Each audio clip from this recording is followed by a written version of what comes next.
What's up, guys? Welcome to another episode of the Unlaced Podcast, episode 25. I think it's 26, bro. Now we're 25.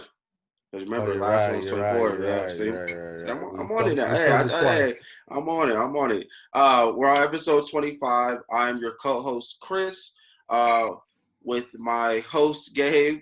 What up, everyone? And we have a special guest today, Mr. Reggie, a.k.a. 2OGs, a.k.a. Kickin Game, a.k.a. I don't know the other. I don't know the other AKAs. A.k.a. Do you see his backdrop though? That's exactly. That's not a zoom edit right there, y'all. Yeah, you know he had to flex on us one time. You know, we got the bare walls back here. You know we got to. But how you guys doing today? Welcome, Reggie. Welcome to the show. Thank you. Right, that was a dope introduction. Reggie, 2Gs. Well, a little light flex in the back. I had to do it. I mean, it's a sneaker podcast, right? So we had to. True, very true. This is very true, bro. You know, we don't got that flavor, but you brought it for us, bro. You're the one that's gonna create the ambiance for the show. They're gonna be like, they real now. They real. They gonna be like, damn, bring Reggie back. Reggie back. It's just gonna be special requests in the comments the whole time. Just bring Reggie back. You guys are boring.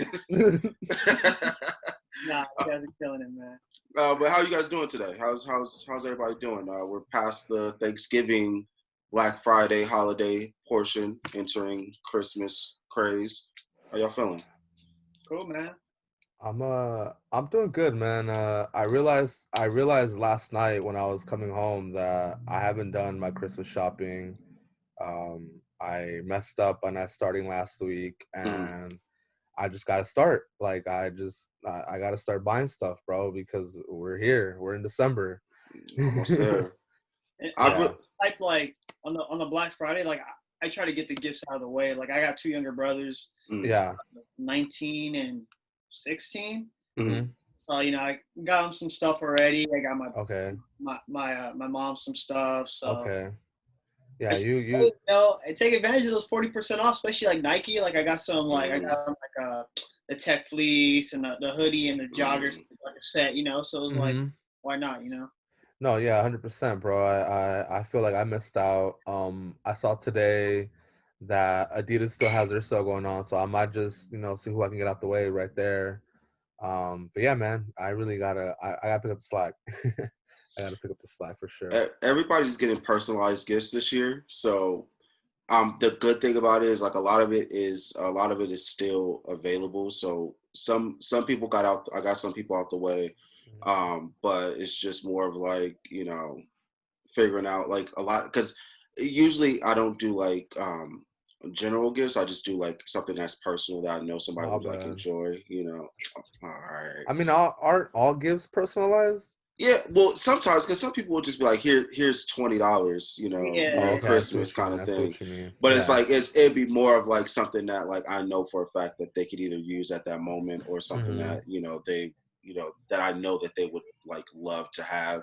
So it's trying to figure that out. But also the issue with that is with COVID and like everything going on, a lot of these places are closed, and so they're there's a lot. Some people are getting their gifts in 2021, like, because they're already saying like, shipments aren't going out till the end after Christmas kind of thing. So it's like, all right, well, you just got to.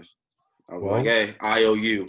Yeah, for real. You're just gonna have to. Here's a tracking number. it's on its way, kind of thing. So, but hopefully I can get the majority of everybody done by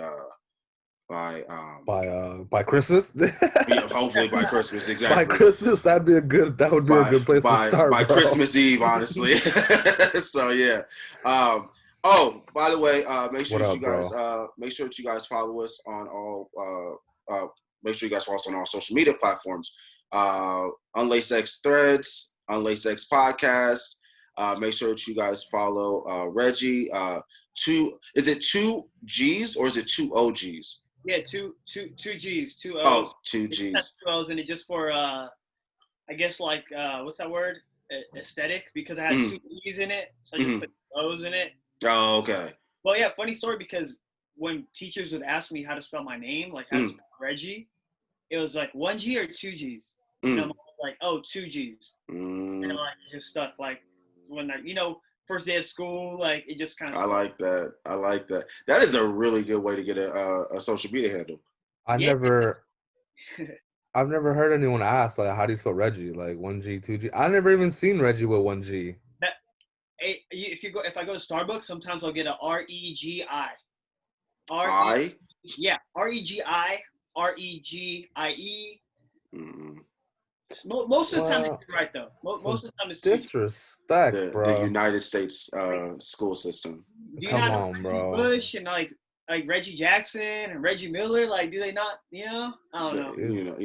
They don't know. People assume that everybody has like a unique spelling. Like I get so many people are like, "Oh, do you spell your name with a C or a K?" And I'm like, I only have known one person that spelled their name with a K. That's named Chris. And that was Chris Humphreys, and there's no H in his name.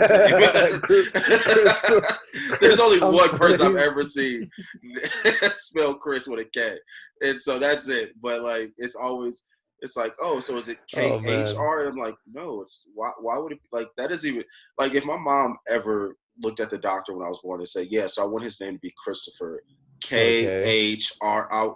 I would have been like, all right, like me and her would have had to fight the first time I learned how to spell my name.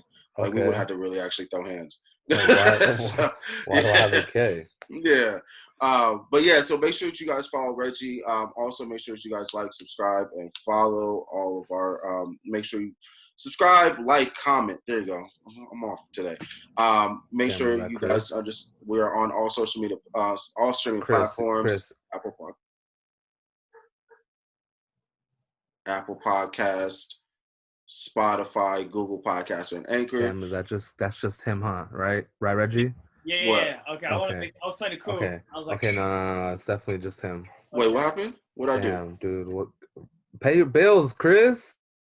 Oh no! Don't do me like this, internet. I hate you. Hey, Chris. What's up? Chris, hit the pause, bro.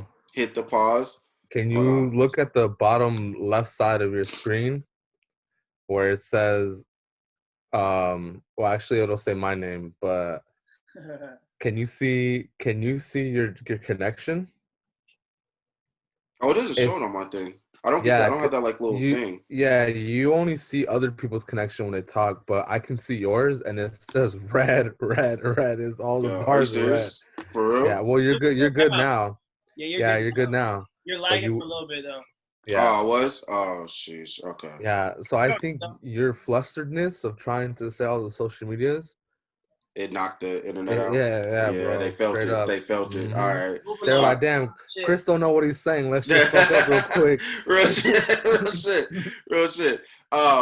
Yeah, so make sure that you guys subscribe, like, and comment. We're on all streaming platforms, Apple Podcast, Spotify, all your favorite podcast streaming platforms. So make sure that you guys handle that. Let's get started. Let's get started with everything.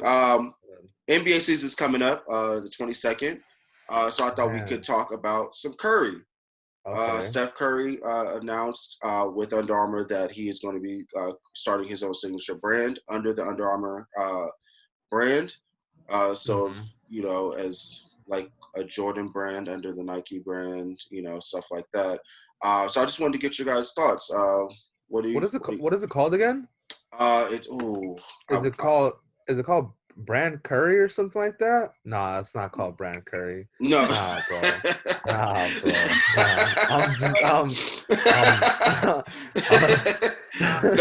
Nah. I actually saw the name for the first time, I think, yesterday. Okay. And I'm looking it up too. Yeah, I saw that because they didn't. I know when they first announced it, there was no name for it. But I know that they announced it this past, like literally yesterday. Well, I mean, I'll start off by saying that whether I like it or not, bro, whatever comes from it, I think it's great. Mm-hmm. I think it's beyond great for him. I think it's just cool to introduce a new player into this game of Nike and their athletes, and JB and their athletes, and Adidas and their failures of marketing their athletes. Even though they have big names, they don't get over the hump. Yeah. But there's all still like automatically in that game. Mm. With Under Armour, it's cool because, I mean, everyone saw the attention and the new players that Steph Curry birthed, like whether people that were trying to be like him already going into the league or younger kids like shaping their game to him because he was a different kind of player. Yeah. Giving him a whole brand like that, I think further just develops what younger kids already see in Steph Curry, and just really make everyone want to be more like him. Yeah.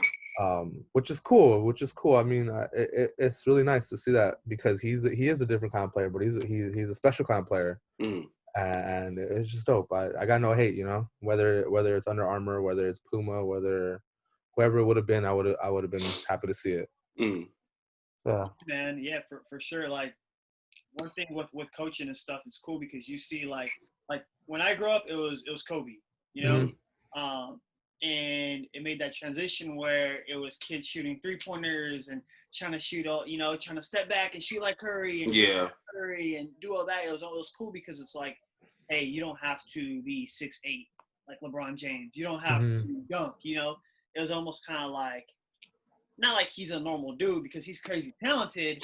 Yeah. But it's almost like sticking up for like the little dude. He was like, personally, he's one of my favorite players like growing up because I hooped and it was like, I was a smaller guard, and it was kind of like similar. So Curry's one of my favorite players, and I'm like you said, bro. You can't hate on anybody getting their own, I guess, label under the umbrella or however you want to call it. Like the only thing that kind of not concerns me, but in today's world, it's like it has to be hype for shoes to sell. Yeah. Mm-hmm. And like Curry knocks all the boxes. He's a good dad. He's a good dude. He's he's a good basketball player. He's he takes stands on politics. He does everything the right way. Yeah.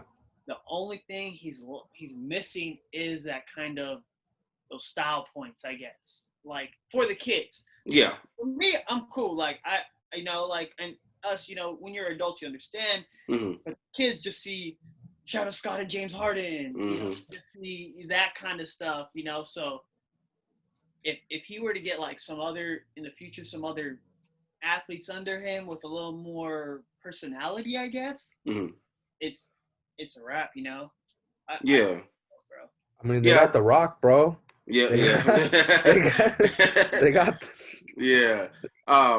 Yeah, I think so I was looking up on a thing, and so right now all they have is Curry brand.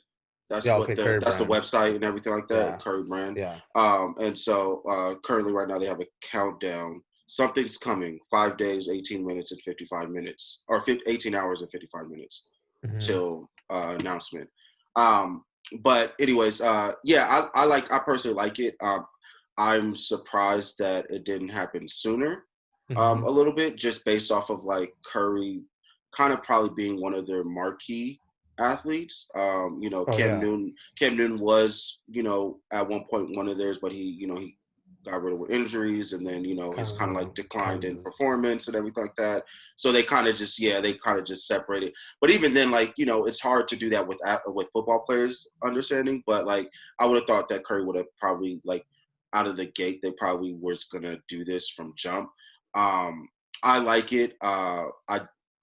I'm kind of with you, Reggie. Like my only concern is when it comes to hype, like is this going to be something that Under Armour is going to be able to sell to the sneaker culture and like be able to sell to kids and make them want to buy their shoes.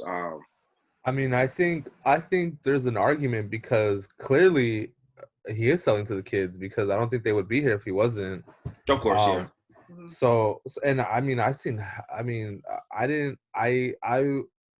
at the tail end, working with youth. I didn't get to see it at the beginning, but towards the end when the Warriors were getting, leading up to the 2014, 2015, towards that time, like more of my kids were like, yeah, bro, Steph Curry's my favorite player. So I've always seen Steph Curry's shoes more like the popularity grow within the youth. Yeah. Mainly because they were a cheaper alternative and because they had his name to it. Yeah. So I don't think the problem selling will be the issue. I think it'll be, reaching the new market, reaching those people who don't buy Steph Curry shoes. And I think they've been making a push towards that. Like the Steph, what are they on, 6 right now? Are they on 6? I don't know what number they're on, but like 4 and 5 or 5 and 6, like his models have been getting better. Oh, for sure. Yeah. So I think, yeah, they look good. I don't hoop as much, so I probably won't ever really feel them on feet. And plus, I'm a bigger dude, so I've always just liked LeBron's for the bulkierness. Yeah. But yeah, I really do see the transitioning happening where they go over the hump. Maybe this label will be easier way for them to collaborate. Like they don't have to associate the UA logo anymore. They now have another kind of Curry logo where aesthetically it just makes everything look better. Yeah. Well, yeah, they have the 3 that's on his new shoe on the back heel. So yeah, it's the tray or whatever. So yeah. Yeah, so maybe something more will come from this that we haven't seen yet that will just make it all easier to work. And the number 2 spot is up for grabs. Like I think everyone knows Nike's number 1. Yeah. Adidas just kind of still failing to kind of get something going, at least basketball wise. Yeah. You have Puma, who signs every damn rookie at the draft. Yeah. And then you have Under Armour. So. And then you also have, like, on sales wise, like number 2 player is actually Skechers. Sales wise, like Skechers is there right behind Nike, which is crazy. Oh, sure. Yeah, dude. They're not right behind Nike in terms of like the same amount of money. Yeah, of course, yeah. Nike blows everyone out the water.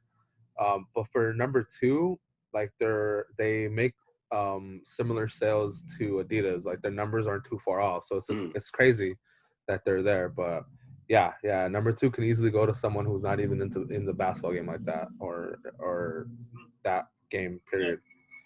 Do you, with Joel Embiid being on Under Armour and now having his shoe? Oh, you mean the Under Armour Kyrie's? Man, those are Kyrie's, bro. They was like, yeah, they just went it. They just went to Nike. It was like, yeah, can we borrow this blueprint real quick? We just a couple of these, just a couple.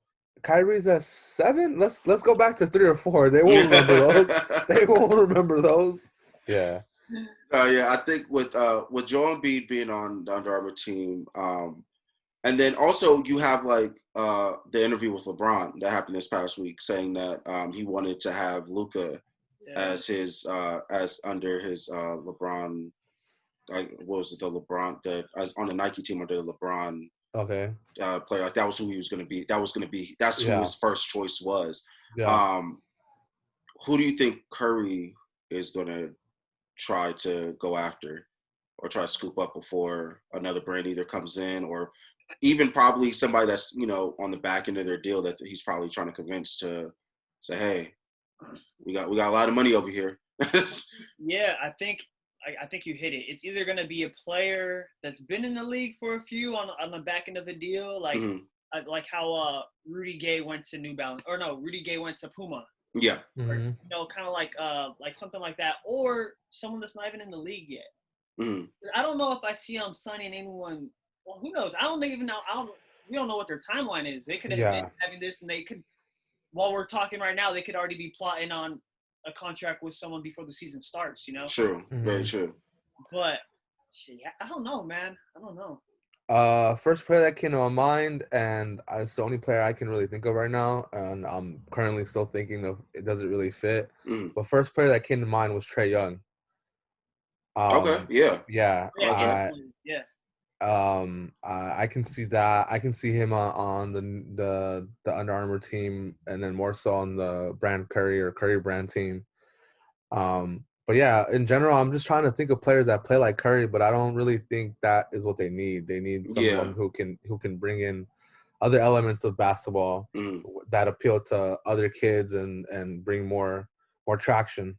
Yeah, like I was wondering how he because Trae Young is somebody that would definitely come to mind, like, first out of the gate.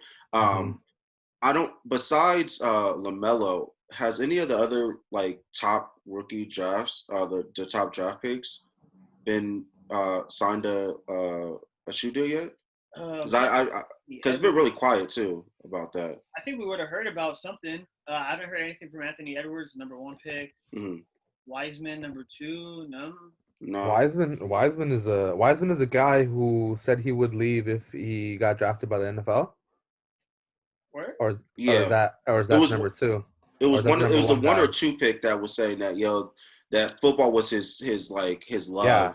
Yeah, and if he had got drafted by the NFL, he would have went to the NFL because it was just he had did like this interview and he's basically saying like basketball kind of came easy to him. Yeah, bro. And so it's kind of like That's the number 1 pick, Anthony Edwards. Like okay. I don't know if you guys seen it, but he was saying some other shit too, like saying how like he doesn't even really love basketball. He was saying like some shit that make his draft go down. Like he was saying he wants to be a rapper. Yeah. Like, that's his thing. And like he's like, oh, like Damian Lillard, and he was like, nah, like okay, that's the same guy. Rap about like I'm like the baby, like that's a weird stance to go on right before you're supposed to get drafted. No humbleness, like not even grateful, like totally just like said, fuck it, like if you wanted me, I'm here. If not, I'm about to go rap. Like catch me in the studio real quick. Like if you're not gonna draft me. Wow. That's a trip because it kind of shows you how intertwined all this is. How sports, football, basketball, pop culture, rap, music, fashion, all that stuff is all it's a trip because you can just see all those influences in just this one kid who's incredibly talented. So it's I mean good for him.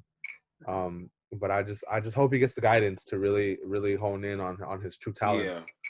Because one wrong move and all of a sudden we got a 30 for 30 on this kid who. And you don't want your career to end in like a bad term. Like you have because you see so many we've seen so many players that really love the game, not be able to have a full career. Like the first name that comes is Brandon Roy. Like that's like probably one of the saddest things I could think about because he you knew he was going to be a superstar and he was that good and then just for it to not be able to pan out. So it's like I hope his teammates and I hope the vets kind of are like, yo, okay, that's past you, all that, you're drafted now, you're in the NBA, so your focus should be the NBA. Like we're trying to win championships here. Like we're not trying to get rap contracts. We're not trying to do the when on the weekends you go run routes with Odell Beckham and stuff like that. Like none of that. You're here to play basketball kind of. Run on the weekends with Odell. This is LeBron James. Yeah, exactly. Like LeBron has achieved enough to be able to do those things, and because you knew there was no question that basketball was his passion. That's what he worked his butt off for. You want to make sure that people know when you come in because you don't want that. What's the kid from that was in Phoenix? The Chris dude. I think is he in Phoenix? I mean, in Golden State now. Oh, Marquise Chris. Yeah, and I remember he had got drafted while I was in Phoenix, and everybody used to say it didn't seem like he cared about basketball. Like when you watched him, you just didn't think that he really was really wanting to play basketball. It was just kind of I'm here. I'm just maybe going to Phoenix turned him that way. Oh, I'm pretty sure it wasn't fun there. I'm pretty sure losing by 30 every night wasn't fun at all. But yeah, so as we were talking about this, Gabe, you said Trae Young, right? Yeah. And then Reggie, you don't really can't think anybody. Yeah, I don't, and going back on the picks too, they were saying this was not a quiet year, but there wasn't too much talent. It was already a weird season with COVID. So brands don't, if I'm Nike and you're iffy about a guy, why do it? It's especially with COVID going on, it's why waste all the bullets for? I don't know. Who knows? I'm a Bulls fan. We drafted a bench player from Florida State with the 4th pick. Oh my God. So that literally tells you how the draft went. I mean, Detroit did so bad they signed LiAngelo. So oh my God, he's ready. He's ready to fire him up. Let's go. Oh my God, bro. It's not a two-way contract. He's on the team. Yeah, I know. Yeah, he's there. We were. Oh my God, I'm gonna have to. I don't like to be 2K. Negative. I gotta use him in 2K. I gotta use the 2K update. He's about to 52 overall. That's fucked up. I don't want to be negative, but I honestly don't think he makes the roster. I don't think he makes it to the year. Bro, how we lose Reggie Jackson and pick up LiAngelo Ball? Hey, that's an even trade right there. What do you mean? Oh my God. What you mean? He dropping 50 first game. Right out the gate. Oh, speaking of dropping 50, I'm sorry guys. Whatever happened, we're speaking about basketball injuries. Another player who never really developed was Brandon Jennings. Oh my God. Go back to Under Armour. He was one of the first. He might be the first athlete with the signature shoe from Under Armour. I don't know if you guys remember. I had those in high school, and they're green because my high school team was green. I'm about to pull that up right now. He might have been. He was dropping 50 piece like nothing. Bro, his highlight tapes on YouTube probably got like millions of views. Yo, yeah. I love Brandon Jennings too. Like I wanted him to be like, I just wanted him to be the greatest. Like, cause it was just like one of those things where it's like you see him and you're like, I just like for some reason I just want you to succeed. Like I want you to get like a bunch of rings. A hooper, bro. Yeah. Allen Iverson, they're saying. True. Oh, I remember this shoe, and it's actually clean. Yeah. I'm looking back up. I can't share my screen. I know you're good. I'll put it on the. I'll put it on the thing to play back. Hey, for people. Pull that shit up right now, bro. Yeah. Damn, that's why we got Zoom, player. Let me get that. Let me pull that up for you guys. Oh, damn! And then he did have a super high top one after his injury in 2012. Because they signed him, bro, right when he entered the league. It was all the hype. Like he had everything. He was balling, bro. He was balling. No, yeah, he was He was balling. That boy, Brandon Jennings. Yep. I remember that first 50-point game. My Lord. 2 points or something. He was just chucking, but like they was going in. And he was left-handed. I always remember him being left-handed. Like something about left-handed players just like that's just tight. That shit is tight. And then you get players like Rasheed Wallace shooting with both hands in the same game. Oh shit! And still going in. Like, man, that was my boy. I love Rasheed Wallace. Those right there. Yeah, there are some all green joints. Like, I think I saw those. He was sitting. I saw some green ones. I saw some light green ones. I saw some green at all those right there. No, was it? No. No, those were another option. See, bro, like he was. Yeah, he had a couple models. Yeah, he had a few models. Yeah. Damn, that boy was hooping with the OVO sweater. Damn, bro. He is in the culture so much, like from fashion to music. He was like tied with all these rappers at the time. Like, go underground goat right there. Honestly, that's tight. I'm so happy I just remembered him right now. Well, yeah. So, shout out to Curry. I guess I know we all root for Curry. I hope me and Gabe talk about all the time on the show. Like we want somebody to kind of take that mantle and just like kind of like say I'm number two, because we know Nike is so far gone when it comes to like when it's ingrained into sports. So it's like we're not expecting somebody to knock Nike off that pedestal, but we want somebody to grab that number two spot and like literally secure it and be like, yo, this is the brand that is in the number two spot. So I hope that like I'm a fan of the move. I hope Curry's success. I feel the same way. I think Curry is going to probably sign somebody before the year. If not, like before the year ends, I know they'll probably have somebody at least either rumored or under contract to possibly be under his brand. So I think that'd be cool. Can't wait to see that. I did want to touch on Luka real quick. Oh yeah, go ahead. I know Luka's on he signed to Jordan right now. Yeah, Jordan. Yeah, so I can see that transition being an easy one, going from there to Nike and LeBron. Yeah. I just wanted to throw that out there. No, yeah. I wonder like I wonder what Jordan, because I don't know if how detailed or how in depth they got with the conversations. Like I guess with LeBron and Luka like talking about it. I wonder what Jordan Brand offered that would have kept. I think a lot of those players don't really get anything other than money and access to Jordans. Yeah. I don't think those initial contracts ever mentioned shit like that. Yeah. Because you gotta remember, we had an actual Team Jordan growing up. Like there was Team Jordan was a thing. You know, those are actual players in the league. Yeah. So that whole idea of those cheaper alternative Jordans really were a purpose around functional basketball shoes, and people just were on the team, and I think now there isn't really that anymore. Yeah. So they just throw out the check and here you're just another athlete under our contract, but nothing really comes from it.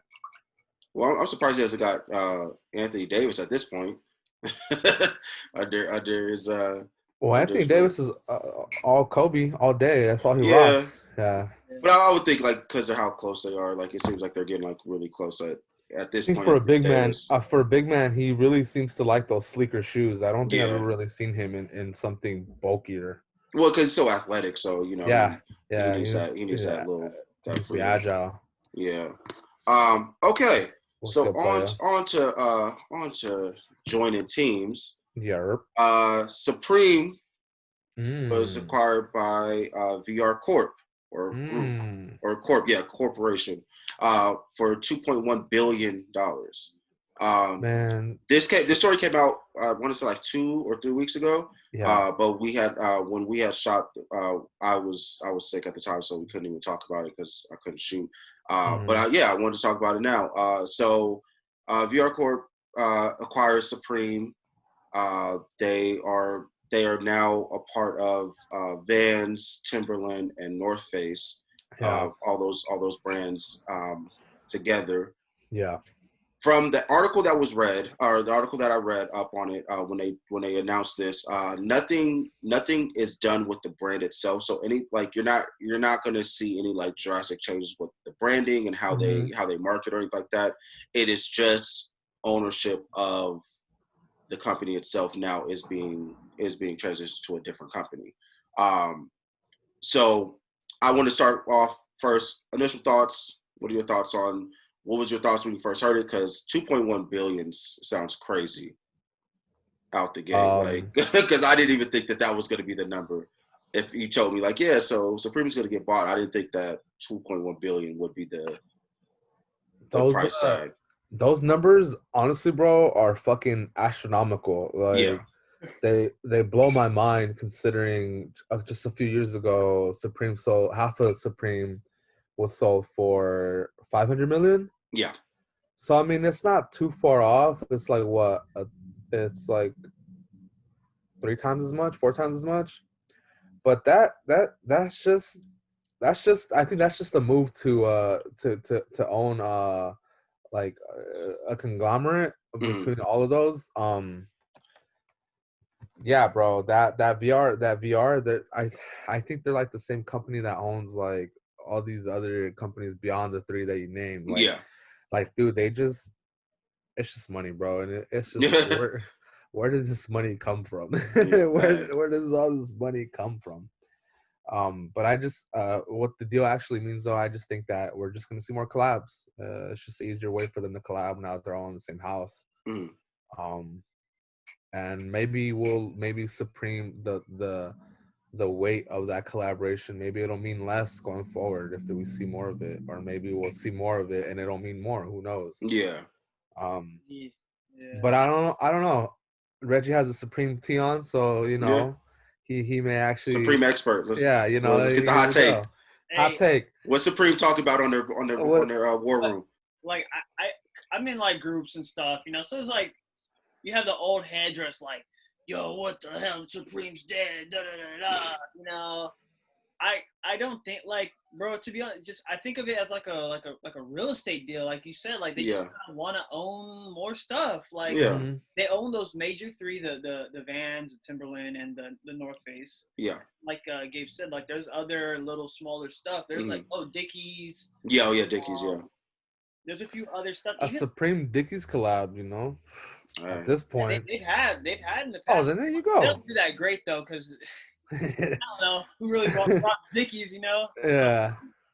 But yeah, bro, I don't see really any change, bro. I think it's just of like a move to make like a Monopoly game. I just want to own more land, like really, you know, like.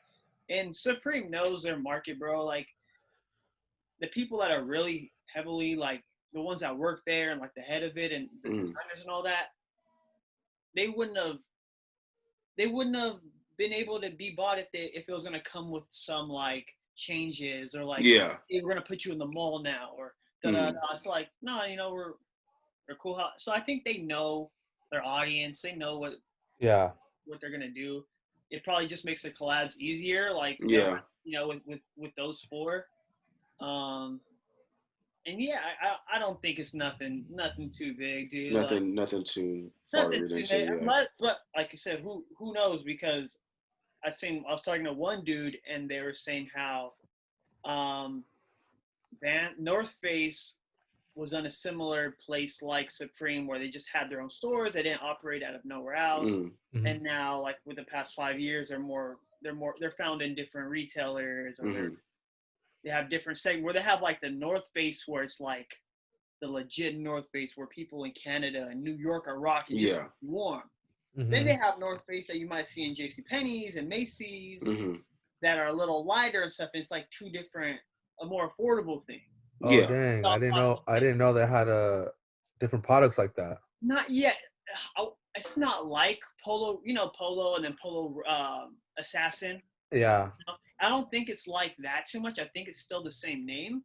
Okay. But I just think it's like your like demographic and area. Like obviously in California, you're not going to be selling those $400 parka jackets like you do in New York, because we don't have snow here. You know. Yeah. So I don't know, but to wrap it up, I don't want to keep going, but very good. I don't think it's a too big of a change. I think it's more of just the company who bought them, more of like a money move. Yeah. You know? I look at it like when I heard this, I looked like when I read on it, it looked like it was just kind of like one of those things where it's like Disney buying up all their properties, like buying back their properties to like kind of create like for the MCU. So like creating this big, you know, to be able to create this world. And damn, bro. So this is the real life MCU going on? Basically, like. Yeah, you know, like for streetwear culture, basically this is becoming, you know, Disney basically buying properties that they feel are going to be able to. That's a good analogy. To be able to market, even though Supreme, yes, is a far reach, and you know, like most everybody knows Supreme or know somebody that has Supreme or anything like that. And this doesn't do anything for their sales or anything like that, because they've always just been, you know, through the roof with their sales.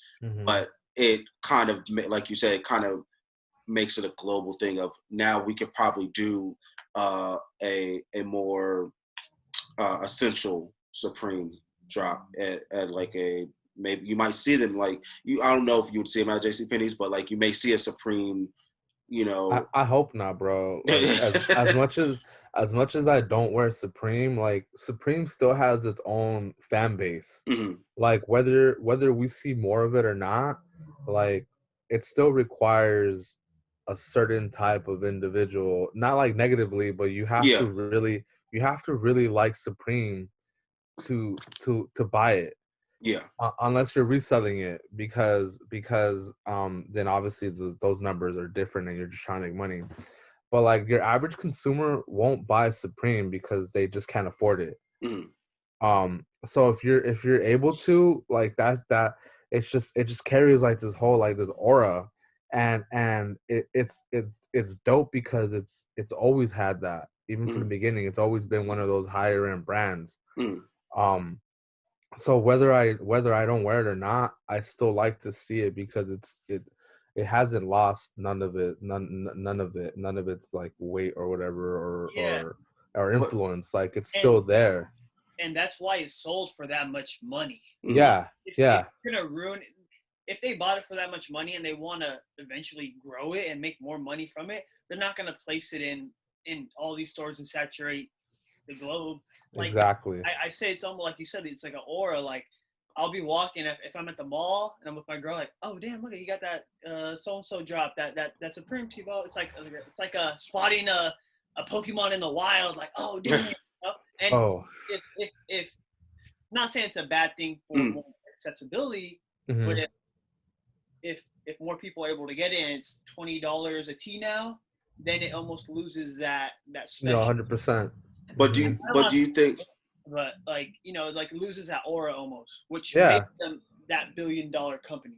But do you think at some point, like, because we've had this conversation with like the Kanye West thing and how he wants to create this his brand to be an essential thing and a lifestyle thing where it's just kind of like something that we know it's easy, but it's one of those things after a certain amount of years, it becomes such an everything. Supreme's ever going to become that. You don't think that they would? You don't think that that corporation would see like, hey, could we possibly do this maybe 10 years from now? I don't think so because just simply looking at the brand itself and how much it has grown, and beyond that, how much it's grown within the last 5 years, it's clear that company is doing the right thing, and you don't have to if it's not fixed, if it's not broke, don't fix it. And so you think they went to me with a hard line of like, we just we're willing to do the acquisition, but we don't want this to become a saturated thing. Yeah, just like Reggie said, like it's going to ride its own wave and create a bigger wave within its own market. Okay. And who knows, bro? Maybe Supreme does feed into reselling their own stock. Who knows? We'll never know. Yeah. But yeah, I don't see Supreme ever becoming something that, I'm gonna buy my nephew this $20 Supreme tee because he wants it, and now they make $20 tees. I don't think that's gonna happen. Okay. What I do think though, to end it, instead of seeing Supreme in other stores, I think it's only a matter of time until we see Dickies, North Face, and Vans in Supreme. They already do that. They already have like skate brands, like Etnies and like old throwback skate brands. They have them in the shop. They have like skate shoes there. They have like $20 tees from like, what's that brand, like with the flame dude and the water dude. Remember that? Flame Boy and water. Yeah. Motherfucker knows. It was like Flame Boy and something like that. Flame Boy and like Water Boy, or they have those type of brands in there. You know, I can for sure see it because they sell skateboards. It's a skateboard brand. I can for sure see Dickie apparel, Vans, and North Face jackets in there. Like Flame Boy, Wet Willie. Yes, Wet Willie. There we go. Okay. Yeah. Do you and another quick question, because like you just mentioned, like they're skate brands. So do you see because I'm not necessarily into the skate culture, so I don't necessarily know like exactly how they move when it comes to skate culture and when it comes to sponsors. Do you see do you think that there'll be an increase in sponsorships now that they are acquired by a brand that is now they are one of multiple brands? Do you see them possibly being something in the contract about sponsorships when it comes to extreme sports? Yeah, that's a good one. Oh, I don't. That's a really good one though. I can see. It's so weird going to an extreme sports event, seeing Monsters energy drink and Supreme. It's Supreme across his chest. Supreme banner, or like a BMX bike rider. With I don't know. I don't think so, man. That's a good question though, bro, because it wouldn't be difficult for them to do it because they already have those outlets through these other companies. Because like we know Supreme has the market to sponsor if they wanted to, and sponsor on a high level if they want to. Supreme already makes Supreme made a dirt bike already. Yeah. So they do have skaters. They do have like a Supreme team. Like they do have like sponsored skaters. They have a team? They do like all their models. Like when you see on Instagram, like all those photos on their Instagram of new drops, those are all their skaters. Oh wow, okay. So they do have like. That's like underground skaters almost. Like I don't know if you guys seen that movie, mid-90s. Those Jonah Hills, like Jonah Hill directed it. Oh yeah. Bro, yeah. It was on Hulu, right? Yeah. It was like a whole, like he did this whole skate movie. But anyways, yeah, the character in there is like Supreme's the face of Supreme skating, like, and he kicks it with like Odd Future and like skates in LA. He's always on Fairfax, and he's kind of like he's a dude. Okay. You know, okay. Acting. So they have some dudes, you know, but like you said, they could easily go send Nigel Houston a bag. They could go all these other, you know, these upcoming people, but I think they just kind of like they know who they are, which is cool, I guess. Yeah, it's just I don't think they just really have a budget in terms of like, hey, we got to spend this much money to advertise. Like their name already has that presence. Well, yeah, because in the article, the from one of the people that were part of one of the spokespersons from the VR company corporation said that marketing and all that stuff is not going to change with the brand. So like their marketing goals, like the way that the way that they direct marketing and stuff like that is not going to change in any sense. But it was just a question I thought, because like you would see like this would be something that, like, even though we're sitting in a pandemic, so you know, like I was just watching the X Games. They're doing a virtual X Games now, so it's basically watching virtual X Games. It's weird. They have judges, but they're judging based off the videos that they input. So it's like a freestyle basically, and it's like based off of editing, based off of tricks, and then based off of like creativity. That's pretty cool though. That it's dope. Editing has a say in the actual thing. Yeah. They interviewed the athlete as well as the videographer, and so like you get to kind of see like the videographer is kind of basically saying like, you know, how they go about talking to the athlete, like, so the sun's going down and you haven't hit this trick yet, do you want to continue, like, you know, do you want to keep doing it? And like one of the girls that they interviewed, she does dirt bikes, and she broke her wrist a week before, and then they were recording her do another trick, and she broke the other wrist. No way. And so he was sitting there, and he was like, "Do you want to like, are you done?" And she literally got it wrapped up, like heavy wraps, put the gloves on, and was, you know, it was like, yo, was a female. Yeah, it was. She. So, like, I guess because I was half asleep when I was watching it, but because I really like X Games, because it's just like you put your life in your hands, you know, at 100 feet in the air. Like I'm you're crazy. Yeah, I'm gonna watch it. So it's like, but she did it at her work, like I guess her city where she grew up in, like a town that she grew up in. So she was creating the jumps herself, and like was doing heart attacks and all these different things. And she comes off a jump, and she's like, I instantly knew it was broken when I hit the ground. And you could see while she's holding one wrist, you could see the wraps on the other wrist. So it's just kind of like crazy, like that she's doing it. And so like the videographer's like telling them how, you know, like the whole process of him like talking her through it, like, yo, sun's going down, do you want to call it quits or what? And she wraps it up, gets back on, and, you know, keeps going. And so I thought it was really cool, like you see those different things. But to go full back around, with them acquiring Supreme, do you think that they would sit there and say, now that we have this, you know, skate brand, and we have this, you know, extreme sports brand on our team that is known around the world, could we possibly now, you know, like you said, throw a big skater, a big motocross athlete, a big BMX athlete, a huge bag, and say you're going to be a big face for us? Because you see like Nigel, who's like, he's the big face for Nike, and he has his little are they dunks? I think for Nike though, no, Nigel has the Jordan 1. And he has dunks too. Dunks too. And so like, do you think do you see them do something like that to get like a face of an athlete? I think for Nike, it's a little bit different because they are a sports company. Like they that's their focus. So at the end of the day, they're trying to dip into all things sports. Yeah. For Supreme, they're more so, I think, one, the natural association for a sport in culture, pop culture, but two, like if you if you already have your own branding as an individual outside of the sport, then I think they're more inclined to see the overall benefit of signing you, but not necessarily just for the sport itself. Okay. Yeah, I don't think Supreme needs any of that.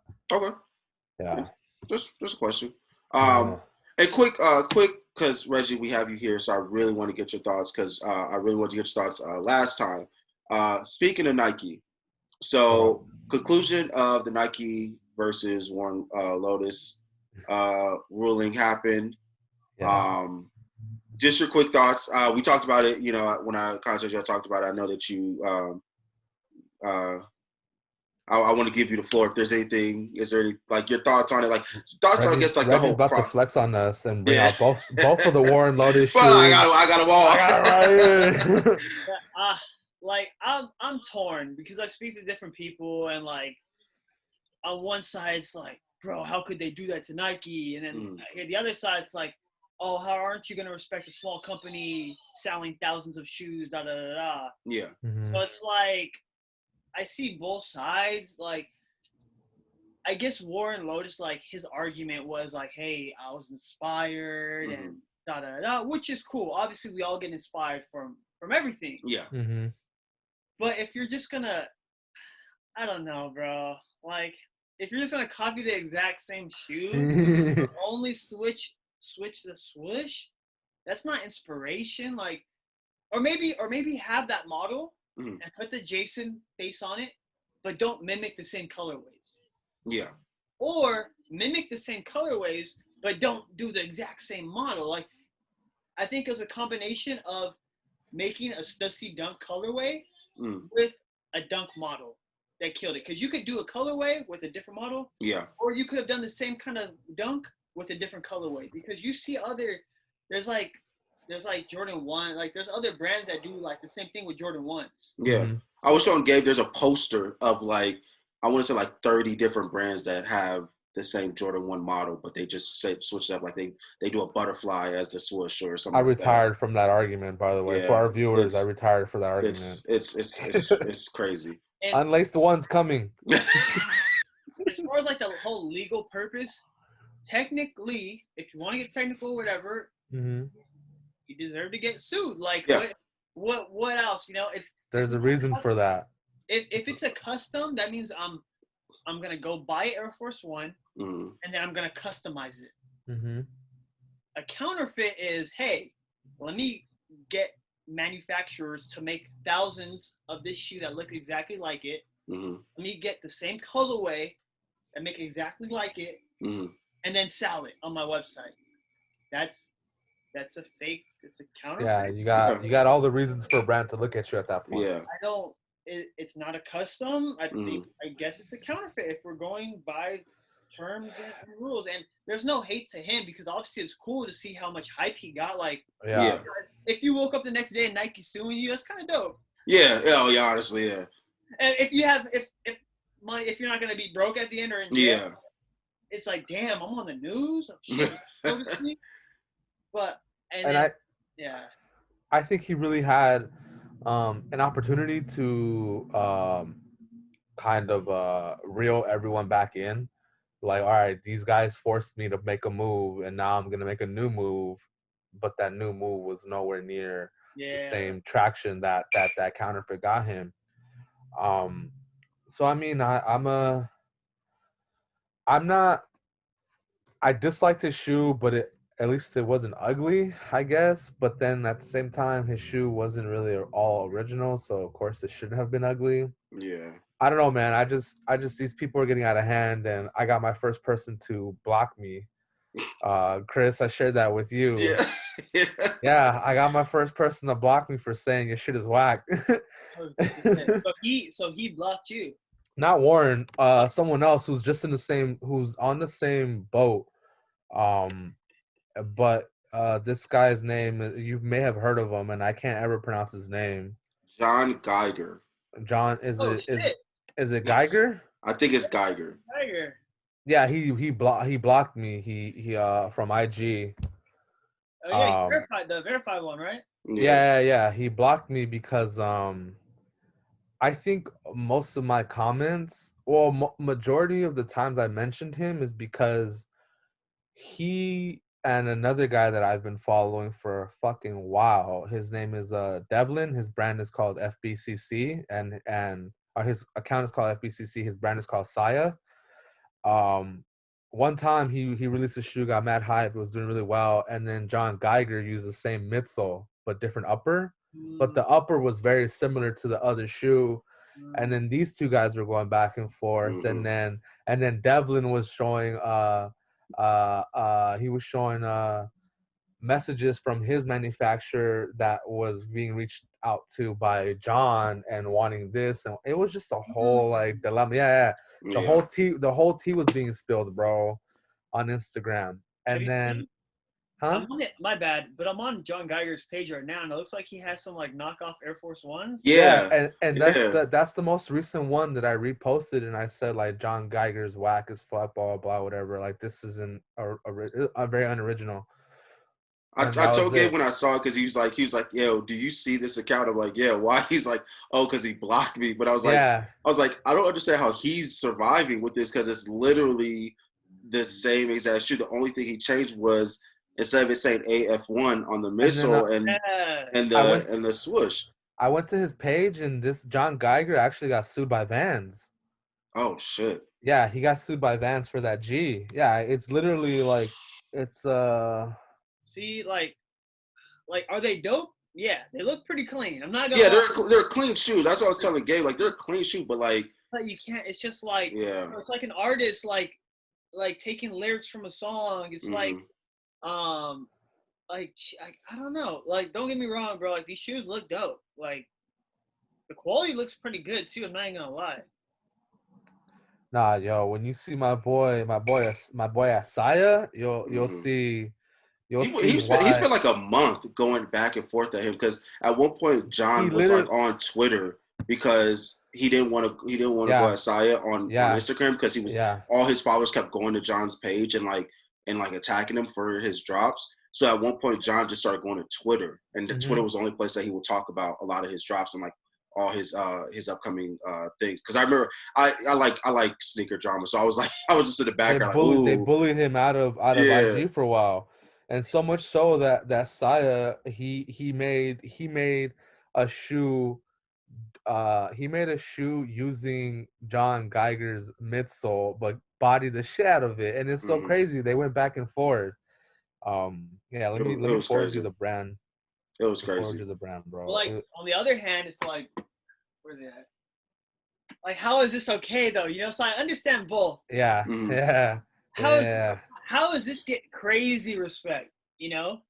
And so that was the question I wanted to ask you as well, is because I don't know if you saw the Jeff Staple interview, and he was talking about the Warren Lotas thing, because this whole story came because I believe the whole reason why this all came about was that because of the Jeff Staple co-sign with Warren, and Jeff Staple being in the comments saying, yo, these are fire.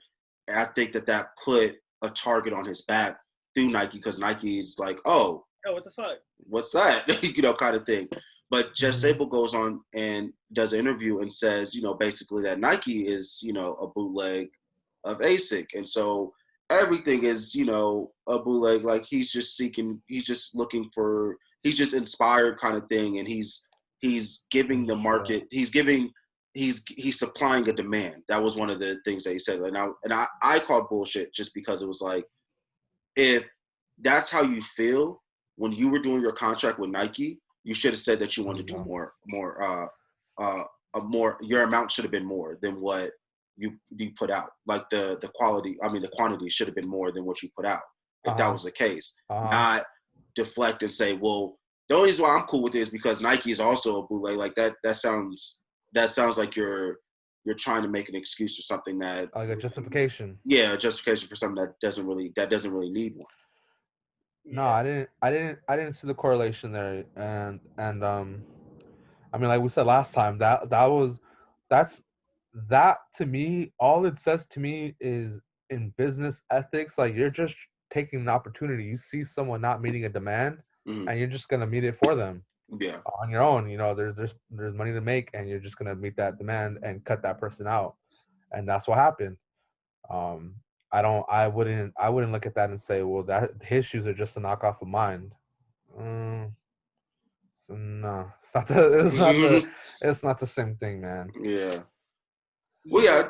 How like to go back. This is an Air Force One, for being real. Mm-hmm. Yeah. This is like an Air Max. Yep. Yeah. What?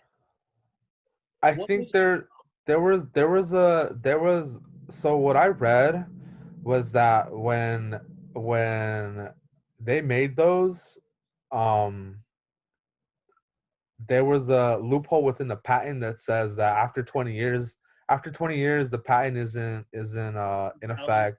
Yeah. So they pushed it out. That's what it was. That's what I read and why they never got sued.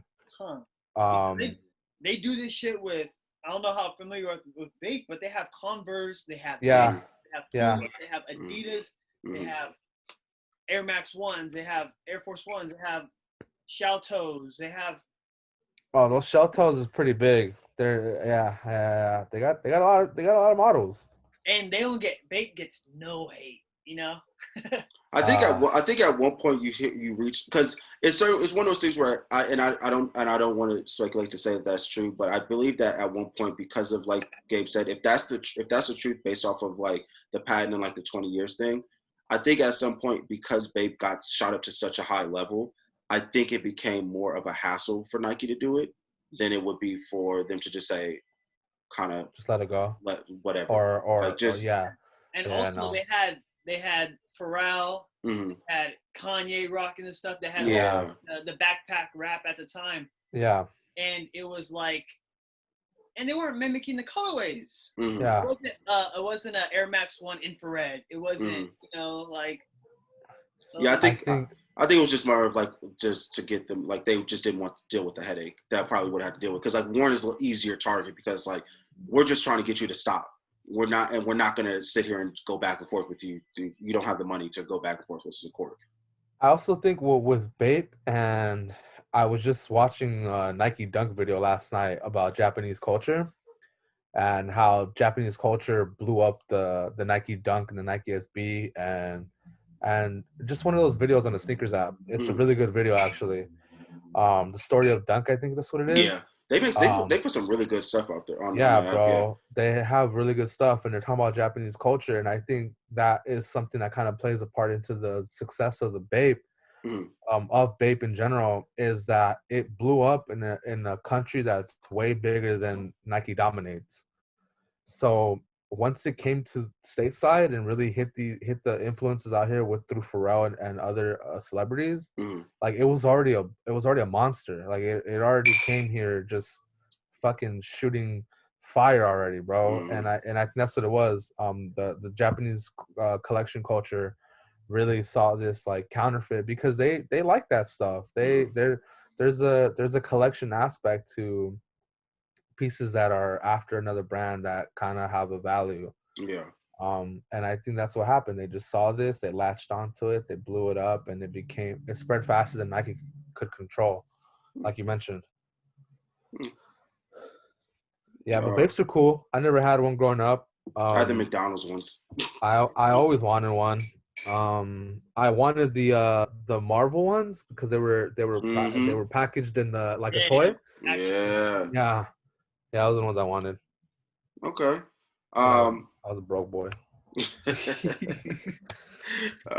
How much time do you have, Reggie? I got like 30 minutes. Okay, cool. So let's get through these. So we're gonna move on to our weekly news. Jordan 1, J Balvin coming out this when you guys see this week. Thoughts? What up? I know I'm trying to get Gabe an early Christmas present. I'm trying to hit for him. Bro. I'm trying to get a pair. I'll share something about this shoe that's kind of just taught me about the sneaker like culture. Right? So like not even the culture but the resale market. And like I talked to you about this, and Reggie, I'll fill you in. Like I'm just trying to learn like I'm trying to learn the backside of the culture more so. Like, I knew growing up that reselling was a thing. I knew growing up that reselling was fairly easy. Like, if you really were at a store, you could probably sell to the homie or someone in line. It was simpler times to resell, even though it wasn't like as big as it is now. It was just easier for whatever. And now I'm trying to not only buy shoes, and fucking find it impossible to get at retail, but now I'm trying to learn the resale market in terms of getting ahead, whether I miss out or whether I'm trying to buy early because I know I'm gonna miss out before the blow up. So the J Balvin shoe, I've been kind of monitoring and seeing like, okay, what's early, what's this, what's that. And early on, pairs that were in hand that were shipping out were like $900 or whatever. And then 2 days later, StockX was like $8, so these were $7. And then early access happened, and then StockX went from $7 to $5, and then early access went to $6. And I'm just like, bro, how do you know? You know, when do you buy in, and when do you not? Like, do you buy into? It's just what I'm trying to say is just it's a trip. Right now? What up? Yeah. Last time I checked, there were like 5, mid 5s. Damn, bro, I've seen them go for 900. Yeah, I've seen them for 9. They're raising a little bit now. All the early access, yeah, because now that you wait a couple of days and early access rolled out and shit like that, and now the last release is the actual official release date, I think you get more of a concrete number. Yeah. What size are you? 10.5.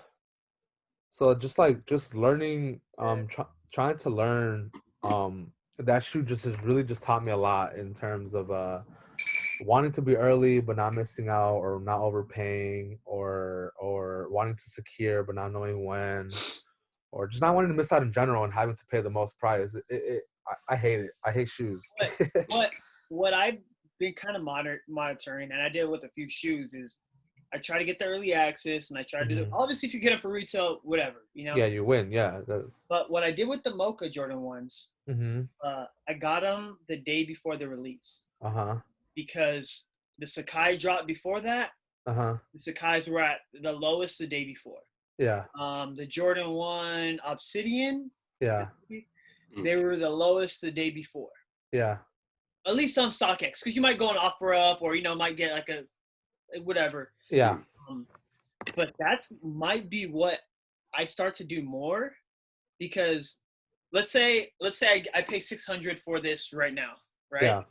And then I hit on sneakers. Cool. I could just sell one of them and still get money. Now, if I don't hit on sneakers and I really wanted the shoe that bad, now I'm not paying $800. I paid $600. Yeah. If you're really gonna pay the resale, like on the Mocha Jordan ones, I was like, I'm gonna pay the resale on these. I fucking regret not paying resale on those, bro. Right now, leading up to the Mochas, I was buying ones early from people who got early access, or just people who I was directed to. And for the most part, buying them early, like a week or two early, got me. I was paying roughly what market is now. I paid when they were early. They're $380 right now on StockX. What's 3? Yeah, so the Mochas, okay. the guy was like, "Yo, do you want these for 300?" And I was like, yeah. I was like, I paid $240 for the biohacks, and now they're at $240, and I bought, and that was like early. I paid two. What did I pay? What else did I buy? Oh, I paid $220 for the craters, right? And now those are like at retail or $200. So I'm like, maybe I should just wait it out. Yeah. So then they dropped, and resale was like at $320. I was like, okay, well, that's what I was being offered. That's where they're at. I'm gonna ride it out. I don't need them right now. Here we are. Just yesterday, I saw a pair in my size for $420, and I'm just like, bro, once you see that first person asking for over $400, it's a wrap, because they literally dictate the market. Other people see it. Other people start asking. Yeah. So yeah, long story short, I need those Mocha ones right now. If you go all the way to buy, they come out to $450. The Mocha Jordan ones. On StockX? Shipping, yeah. Okay, so speaking of StockX, and I know I asked this question earlier, I brought it up to you at one point, Chris, and I never followed through with it. But Well, we'll just ask it here because we have us three. How do you feel, Reggie? Okay, so I guess the first question is, do you pay resale for some of your shoes if you miss out? If I need them, okay, I mean, you don't gotta tell me which ones or what you paid, but would you? Yeah, but no, I do. My girlfriend does pretty much every shoe she has because she never hits. I'm fortunate enough to hit on the Sean's for retail. Yeah. Off-white Chicago ones for retail. Oh wow. Red Jordan 4. I've been able to. I've been able to hit for retail. Yeah. So I don't feel bad spending occasionally here and there. Yeah. So then on the back end, if you bought a shoe at retail or at resale and you ended up not liking, do you have a problem selling it at resale? So if you bought it, let's say you bought those 4s at retail and one day you were like, you know what, I really don't want this shoe. Do you have a problem selling it for market?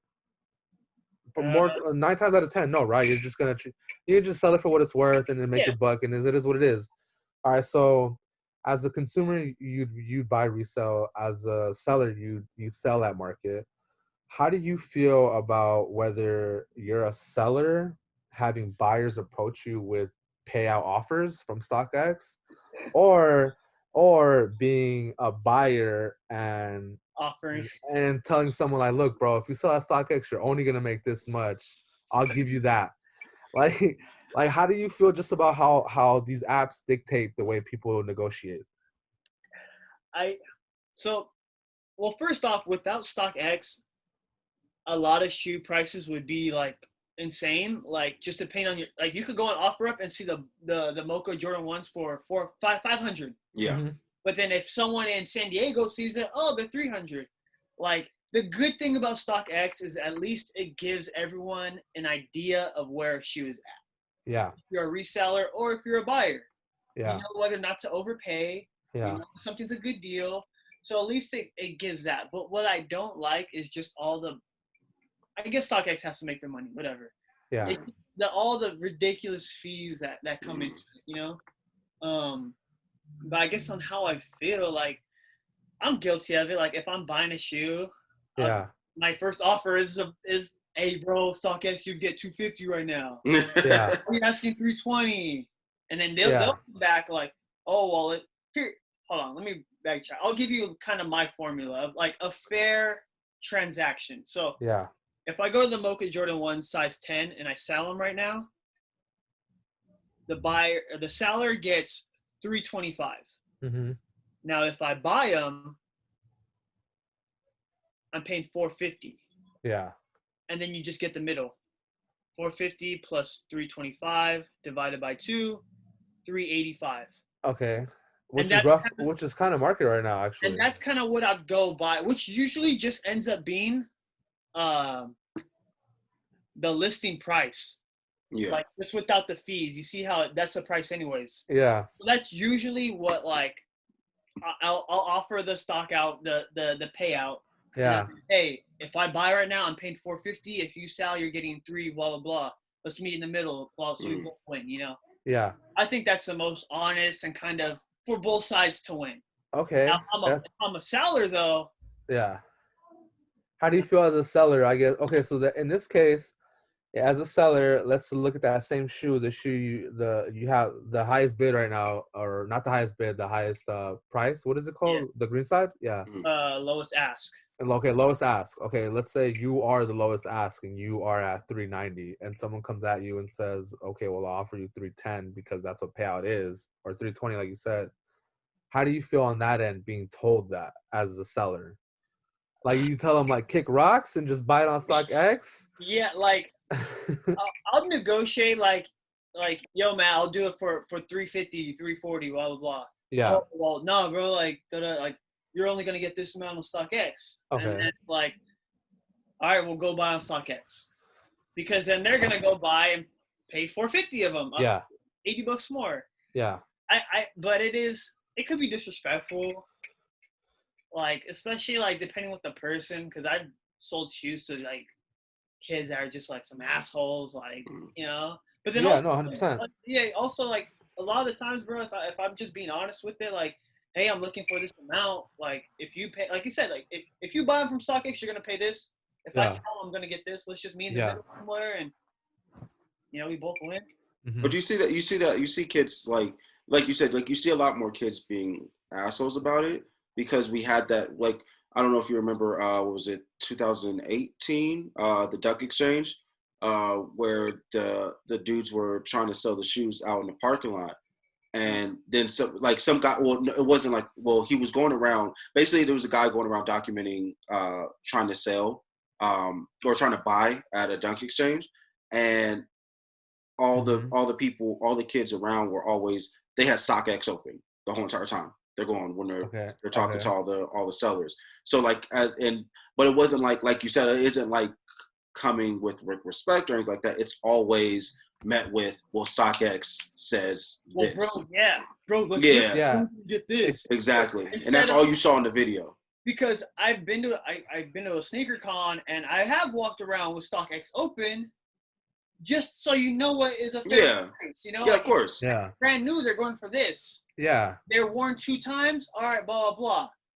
Like, as long as it's all about the attitude, I guess, and how you come with it. Like, it really, and that's literally the word I was gonna say right now. Is I feel like with the younger kids, it comes off as like, I'm just trying to save money or whatever the case, but they're kids, so it's just like, yo, here's the screen, either you take it or not. Yeah. And it comes with a different and it comes with an approach that you just don't want to work with that person. It becomes that weird thing. Remember, like back when we were younger, the people would walk around with the penny saver around different stores, and like, because a lot of stores did when stores started doing the price match guarantee. Sorry, Chris, I don't.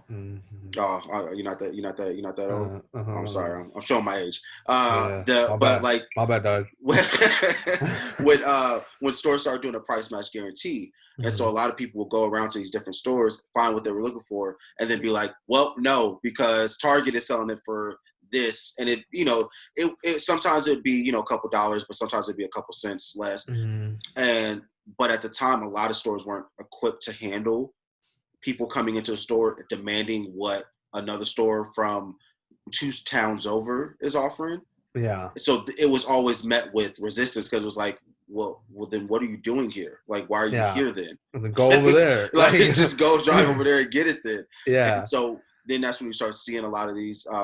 That's what I always felt like. It always felt like kids are walking around with coupons with StockX. So like, yo, nah, but StockX is saying this, so it should be this, or well, StockX says this, so this how much you owe me, kind of thing. And it's like, nah, like it's a way of how you ask, like you tell people, especially in a thing where we're in a sense we all rub elbows with the same people. We all have the same hobby. We all have the same interests. You never know when you're going to see this person again. You never know if this person, if you made a connection with them, that you could possibly benefit from knowing this person and being cool to this person might start hooking you up in the end, or you guys might become friends. It doesn't have to be a financial benefit behind it, but there could be benefits to just being a decent human being in these 100%. Places. And I think we're starting to lose that when we have so many kids coming in and just demanding so much because of something on an app. I think the younger generation brought in a whole other cup of greed. Yeah. And it just fucking spilled onto every nook and cranny that it could. Yeah. In terms of truly monetizing sneakers. Okay. Yeah. That's really what it is. Okay.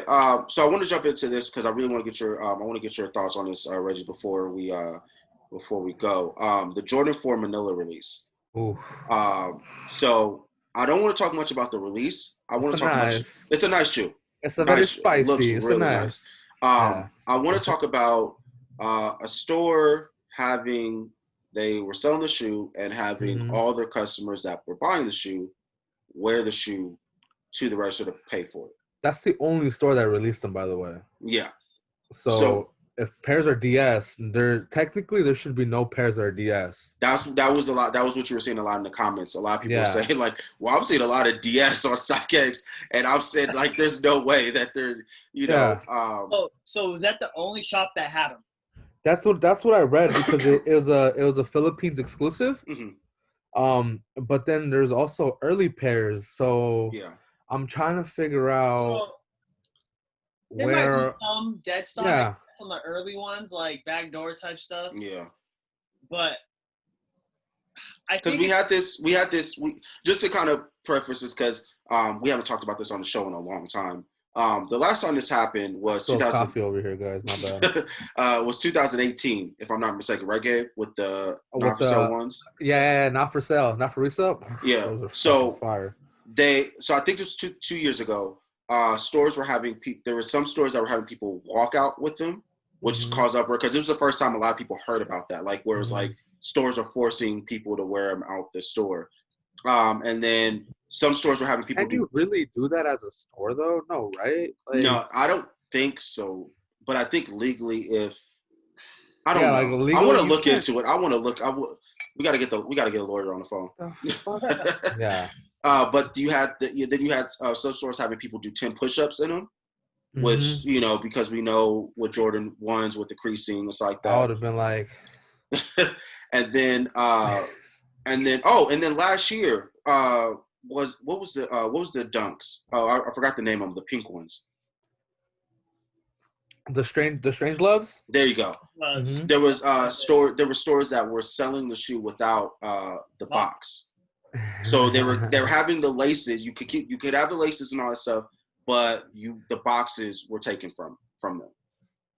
Now we're 2020 and we have people not as egregious, but.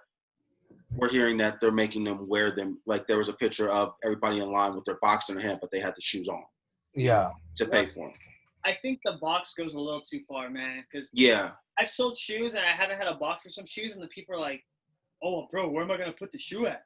Yeah. Yeah, dude. So some people do need the box, and I think it's appropriate for certain releases, like the not for sale Jordan 1s. I think that was appropriate. They have not for resale on it. In the name, yeah. A funny quote. It's not only like, it's like marketing too. Cause look at like now it's all over sneaker news. Like, so if it's like a cool little limited release and it's exclusive, I think I don't have a problem with it. Do you throw your boxes away by the way? I'm just curious. Not Jordan 1s. Not any of the stuff that I see them going up in value. Okay. Just in case, like if, I have a lot of Blazers, I just throw the box away. Okay. The Jordan 1s I keep, obviously like Sean and the Sakai's and Yeezys, I'll keep, but like some of the just like regular stuff, I'll just toss it. Okay, yeah. That makes sense. Okay. Or if like some of the Jordan 1s, I even threw the box away because I know I'm never gonna sell them. Mm-hmm.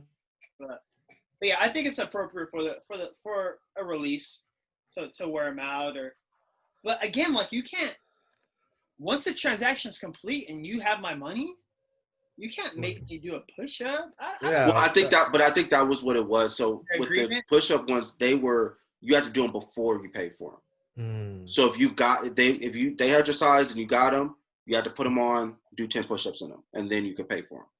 That was what I read on the thing. I think that lawyers can debunk this. All you internet lawyers and attorneys can tell me I'm wrong, but I think before you actually pay for a shoe or pay for anything from a store, it is not technically your property. So the store has the right to do, in a sense, whatever they want with them, as long as they can kind of make the rules. And so a lot of people, I guess when you go to the mall and you try on shoes, I've seen people, do a little hop in some shoes. So I guess it's similar to that. Like you're trying to do, and they're, hey, do some push-ups. So they're forcing you to try on the shoe at that point. Then basically. And it's kind of, I don't know how I feel about this. Go ahead, Reggie. I don't want to cut you off. Yeah, if we're getting technical, they can't. Mm-hmm. But damn well everyone in the line is just gonna do it. Like of course. Everybody in there was even if I am reselling it, I'm still gonna do it. Cool. Like I'm gonna try not to bend my toes though. Yeah. Well, take the damn shoe, dog. Like, tell me what you want me to do. Like, I'm already here. If you look at that picture, and I'll put it for player for people, you see a lot of people kind of leaning back a little bit on their shit. Like, there are a lot of them are leaned back on their heel. Because there was somebody in the comments that was like, oh yeah, I would just walk on my heels until I got out. Yeah, until I got out. And so I think I don't see. I find I like creativity wise, I think it's funny. Yeah. Because I'm not a reseller, so I don't necessarily care. I don't think I have much of an issue with resellers as I did when I was younger. So now it's kind of it's just kind of funny to see how they move.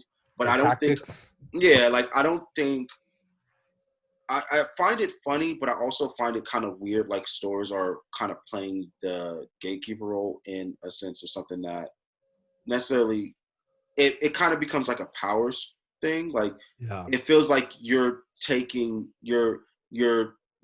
out that you have the power to do these things, and you're trying to take the power within your own hands, based off of the market, which I don't think is right. Yeah. Because of course people are it's not like people are going to leave them on the shelves because they don't want to put them on. They're going to sell out.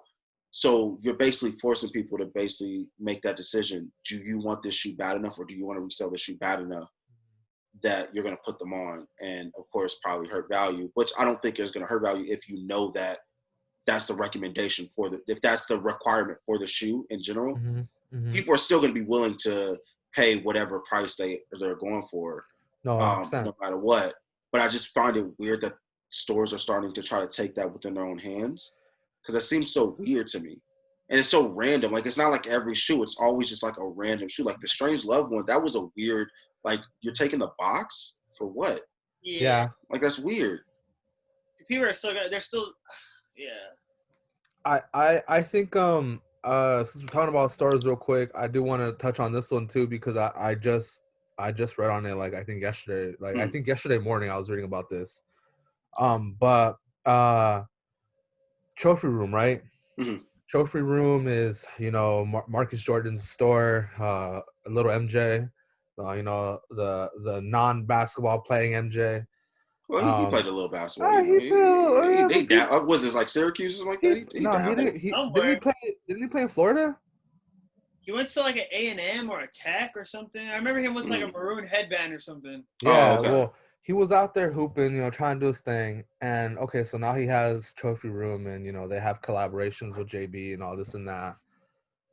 So they have the Trophy Room ones coming out next year, right? Next February for the All-Star game. Those look beautiful.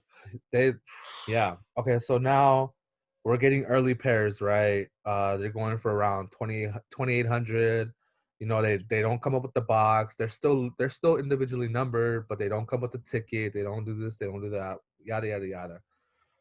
However you deem those authentic, you're obviously buying that because you trust your source. I'm not trying to go too far into that part, but Marcus Jordan came out and said he addressed the early pairs. He was saying that Trophy Room hasn't even paid for this collaboration. Basically trying to make a statement sounding like he's a fucking other, some other store that he's not Jordan's son. You know what I'm saying?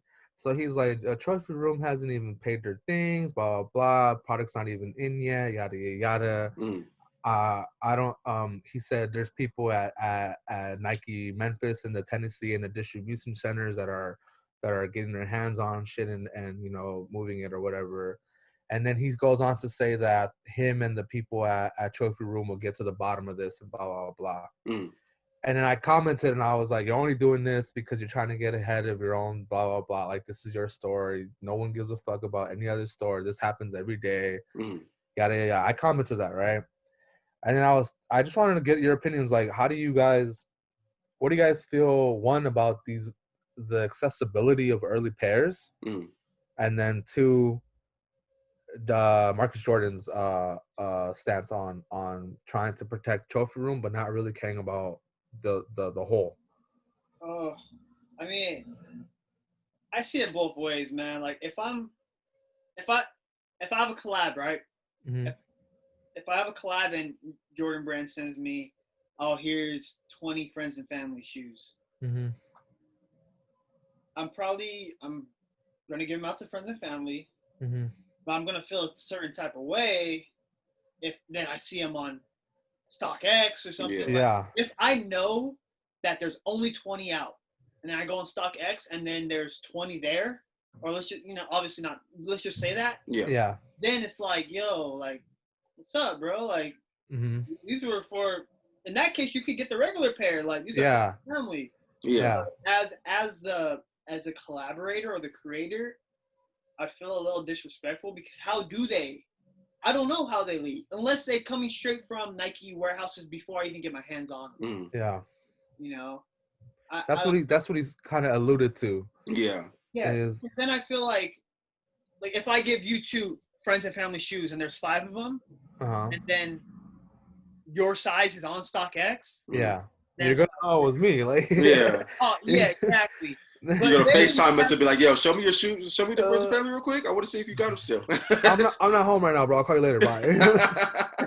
Yeah, but then if you have like a normal, sorry to go back to the let's just say the Mocha Jordan 1s came out, right? And I'm a manager at Foot Locker, and I have 20 pairs in there, and I could grab 6 of them and resell them, and I get money, and then they're gonna resell them on StockX for more, and they get money.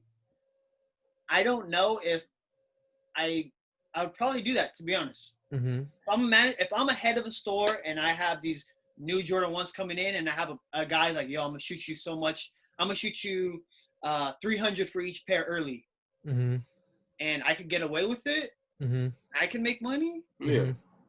I probably doing it. Yeah, no. Most people are taking that risk. Like that's just like most people don't have the ability to say no to something like that when they have the ability to say, okay, you can get this is cool. You're good. You can do this without any repercussions or anything like that, without anybody being able to trace it back to you, really. And that's where they are right now. Yeah. No one knows who's doing it. And so when you have that anonymity, like you have that ability to just kind of just say, okay, I'm cool with doing this without having an issue. And I could sit there and laugh in his face and be like, hope you find out what happened. Like, kind of thing. Like, I sold your shit. Yeah. And so I think, and so it goes, and it's like kind of quick, like goes back to the, that post from the shoe game on Instagram where I forget his name from Full Size Run. He was talking about how, employees use bots and stuff like that, and and when they don't hit, then they start to try to fake care about the bot issue with their apps because of the fact that they can't get their hands on it. Like that. It's the same sense. It's like we can't prove that. We all know that there's a possibility that that's a thing. Like we've heard too much rumblings about Nike doing these things without any kind of like people knowing. It's if we can't prove it, we just gotta sit and just say, okay, well, we gotta just sit back and eat it. But if you can prove it and show us that that's a thing, and then of course, I don't think Nike or Jordan sits on their hands and say, well, sorry. I don't know, man. I just don't like the overall. I don't think it comes from the right place. But like Reggie said, I get it. Him as a collector, like as a collaborator, like you are seeing your product out before you get to put it out. Yeah. So it's levels to it, bro. Like if I make music and my album gets leaked, oh man, I'm gonna be hurt. Same way if you're a collaborator, if you created the shoe, if it's at a smaller scale, like if there's only 2,000 pairs or 5,000, then obviously it's like, and if you're a friend who got a friends and family, that's a little disrespectful, But if it's just like a general release type. Like a normal Jordan 1, like a UNC Jordan 1 or something that's in every Foot Locker. You're a manager, and then hey, like I'm not getting any bread off of this. They're just gonna sell for and I'm the. It's levels, I guess, man. Like I don't know if there's a right or there is a wrong. If you're the friend who grabs a friends and family shoe and sells it, but I don't know, man. I don't want to say I wouldn't because I'm not in that situation where I'm a manager for Foot Locker and. Hey man, who am I to say if at the time where I'm like, some dude hits me up, yo, X amount of money for 10 pairs. Yeah. Yeah. And I get away with it, I guess. I can't, I don't know, man. Yeah. So sorry, don't mean to rush you guys. I know you got like 5 minutes, so we're gonna speed through this. And I don't have the time to pull up on the shoe, so we're gonna just do it. We're gonna do old school style. You can edit it in after. Yeah. So last thoughts on Drake's Nocta collection. Come to him and Nike are having a collection come out. It's supposed to be a sort of essentials brand kind of thing for Drake's. I guess Drake has a hand in the collection. Quick thoughts. I want to say 5 words or less. I hope it's fire. I know no logistics, but I mean they got Drake, so yeah, no details have come out yet. So I know we're gonna probably get more towards because his album comes out in a month. So okay, I know we'll probably get more. He had the photos with him, and I'm guessing people from OVO with it on. I think it's dope. When we get more information, we'll do it. So with that, let's jump into gas or pass. Give me 1 second. Let me get y'all real quick. So we're gonna start this on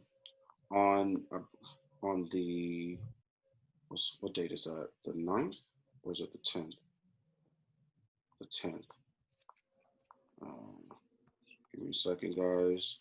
Moderator, bro. Yeah. You gotta. I'm trying to preserve. Pre-populated, bro. Pre-populated. Well, no, because I'm trying to preserve my my internet because I didn't want myself to freeze again. So I cut everything. I cut everything out. Copy paste pictures and Word documents. Well, because I wanted to share the screen. Word quick, documents. Nike Zoom Freak 2 Bread, December 11th. Nike Zoom Freak 2. The bread colorway. Giannis. Yeah. Yep. Giannis's second signature shoe. This I think is one of the first colorways we've gotten since the bubble or the beginning of the bubble, or since the announcement of them. He did a bunch of drops all at once when he first dropped the 2s. I think this is the first drop since. I mean, I'll pass, bro. It's. I don't need that shoe in my collection, bro.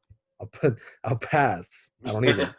Yeah, I like them. It looks cool, but I don't think it's a necessity. If I'm hooping, I'd probably a Kobe or a Kyrie, probably. So. Yeah, I'm not. Yeah, none of that for me, bro. Okay.